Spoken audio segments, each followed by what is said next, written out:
I spent 1 full month studying his religion, Buddhism. Namo Buddhaya. I read Buddhist books. I talked to Buddhist monks and I visited Buddhist temples here in Nepal, where Buddha himself was born. And I discovered that I am secretly Buddhist and you are secretly Buddhist. But first, some background. I am on a 6-month challenge to study 6 top religions, one every month: Buddhism, Hinduism, Judaism, Christianity, Islam, and even atheism. This is the story of what I learned from Buddhism.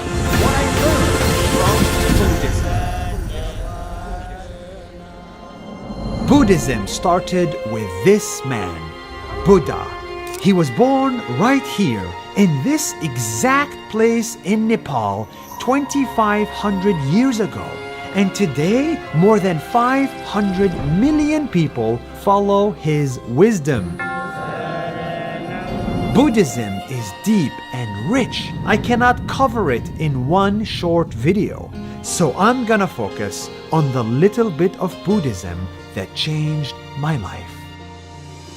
In Buddhism, there is no God, there are no angels and no prophets. There is no devil and no Satan. There is no commandments and no prayers. There is even no eternal heaven or eternal hell. What the hell? This shocked me. Don't be shocked. I learned that Buddhism doesn't worry about life after death, heaven or hell. Buddhism only worries about Life before death. how do I live a happy life today before dying. That's what Buddhism is about. You don't own your past. You don't own your future. You cannot control, you cannot do anything about it. You have only this moment. The Buddha teaches you to come to this moment and see what really inside us. That's why Buddhism focuses only on your mind.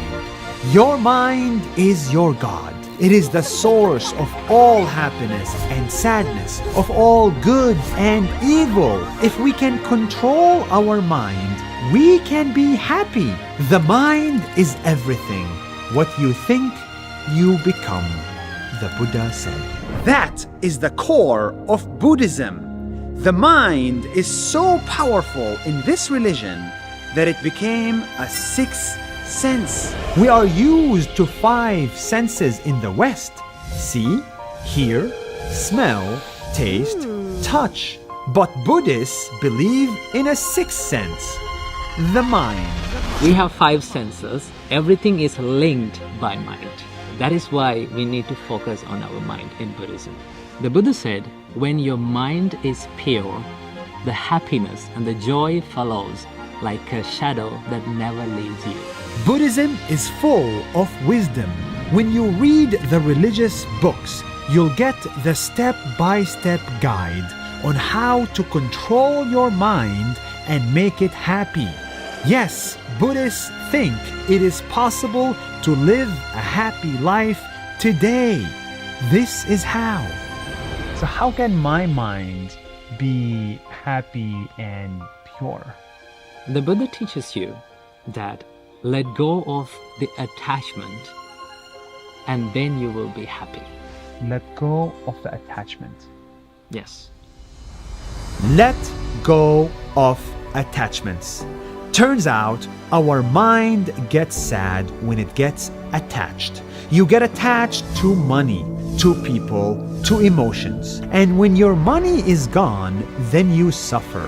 When your father is gone, then you suffer. When your job is gone, you suffer because you are attached to all of them. When we get attached to things, we expect a lot. When we expect a lot, sometimes we don't get it. When we don't get it, we become sad and we suffer. Expectations is the thief of joy. Really. Buddhism teaches us not to get attached. Because in life, nothing lasts forever. Our parents, they don't last forever. Our job, it doesn't last forever. Our nice car, our country, our money, everything will be gone one day. Is there anything that's not subject to change? Yes, What is it? that is the process of changing. So, this is a true story. I did a 1-hour meditation today and I almost cried. Just thinking about the idea that nothing in my life would last forever made me cry. The Buddha said, let go of attachment and you will be at peace. This sounds simple, but it's really hard to accept. It's hard to accept that your job will be gone and your parents will be gone too. And that's fine. You can still love your parents, but you must accept that they are impermanent, that your happiness cannot be attached to them. Love and attachment are two different things.